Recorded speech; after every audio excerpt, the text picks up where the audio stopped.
안녕하십니까. 법무법인평안의 득공이 변호사 최봉길입니다. 여러분, 음주운전 단속에 걸리셔서 경찰 조사를 받은 뒤 며칠 지나서 사건이 검찰청으로 송치되었습니다 라는 문자를 받으셨다면 어떤 기분이 드실까요? 이제 벌금 나오겠구나 하며 막연히 기다리고 계신 분들 많으실 텐데요. 하지만 이때 어떻게 대응하느냐에 따라 결과는 크게 달라질 수 있습니다.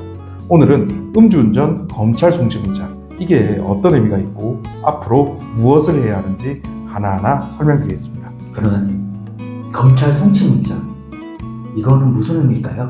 네, 예전에 제가 다른 영상에서도 한번 설명드린 적이 있는데요. 검찰 송치라는 건 경찰이 수사를 해본 결과 혐의가 인정된다고 보고 사건 기록을 전부 검찰로 넘겼다는 뜻입니다. 즉, 이제부터는 검사가 기록을 검토하고 기소 여부를 결정하는 단계로 넘어가는 거죠. 경찰에서 혐의 없음으로 끝내지 않았다는 건 이미 음주운전 사실이 명백히 인정된 상황이라고 이해하시면 됩니다. 일반인 분들은 검찰 송치라는 문자만으로 굉장히 겁을 먹을 것 같은데 검찰로 넘어가면 바로 처벌이 나오나요? 네, 꼭 그렇지는 않습니다. 단순히 음주 측정에 걸린 경우라면 검사실 일정에 따라 하루 이틀 만에 약식 기소 처분이 나오는 경우가 있습니다. 하지만 사고가 동반되었거나 추가 조사가 필요하다고 판단되면 한두 달쯤 걸리기도 합니다. 그래서 송치 문자를 받았다고 바로 결과가 나오는 건 전혀 아닙니다. 혹시 기소유예, 그러니까 처벌을 안 받는 결정이 나올 수도 있나요? 네, 많은 분들이 기소유예를 기대하시는데요. 음주운전 사건에서는 기소유예는 사실상 불가능하다고 보는 게 맞습니다. 왜냐하면 혈중 알코올 농도라는 확실한 증거가 남아있고 피해자가 없는 경우가 많아 합의할 대상도 없기 때문이죠. 또 사회적 위협성과 형평성 문제 때문에 검찰이 기소유예를 내줄 가능성이 거의 없습니다. 결국 최소한 벌금형은 피하기 어렵다고 생각하셔야 합니다. 그렇다면 피의자는 송치 후에 뭘 해야 하나요? 네, 가만히 기다리셔서는 절대 안 됩니다. 이 시점에서 어떤 자료를 준비하느냐에 따라 벌금 액수나 재판 결과가 크게 달라질 수 있기 때문입니다. 우선 본인이 진심으로 반성하고 있다는 점을 보여줄 수 있는 반성문, 그리고 가족이나 지인이 작성한 탄원서를 제출하는 것이 도움이 됩니다.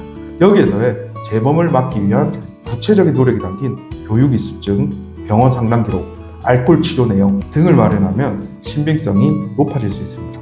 또한 경제적 사정을 입증할 수 있는 자료는 벌금 강경에 사유가 될 수 있고, 실제로 차량을 처분한 내용 역시 재범 방지 의지를 보여주는 증빙이 됩니다. 특히 음주운전으로 교통사고까지 발생했다면 무엇보다 중요한 것은 피해자와의 합의입니다. 합의서가 제출되면 검찰뿐 아니라 이후 법원의 양형 판단에서도 결정적인 영향을 줄 수 있습니다. 자료를 준비하다가 검사가 갑자기 처분을 내려버리면 어쩌죠? 네, 실제 이런 경우가 있습니다. 준비를 다 못했는데 어느 날 갑자기 기소 처분이 나올 수 있습니다.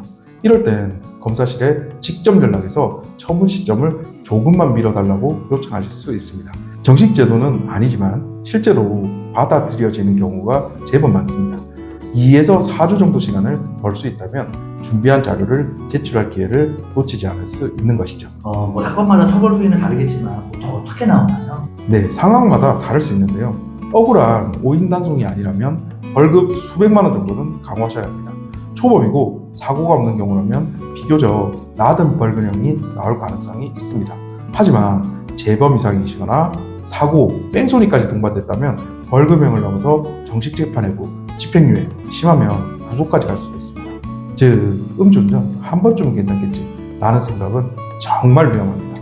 오늘은 음주운전 사건에서 검찰 송치 문자를 받았을 때 반드시 알아야 할 점들을 알려드렸습니다.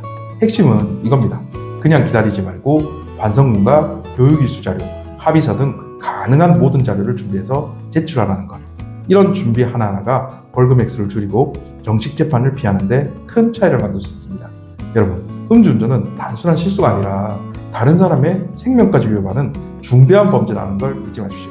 오늘은 괜찮겠지 라는 마음이 인생을 완전히 망쳐버릴 수도 있습니다. 도움이 되셨다면 구독과 좋아요 제발 부탁드리겠습니다. 여러분의 안전한 운전을 응원하겠습니다. 감사합니다.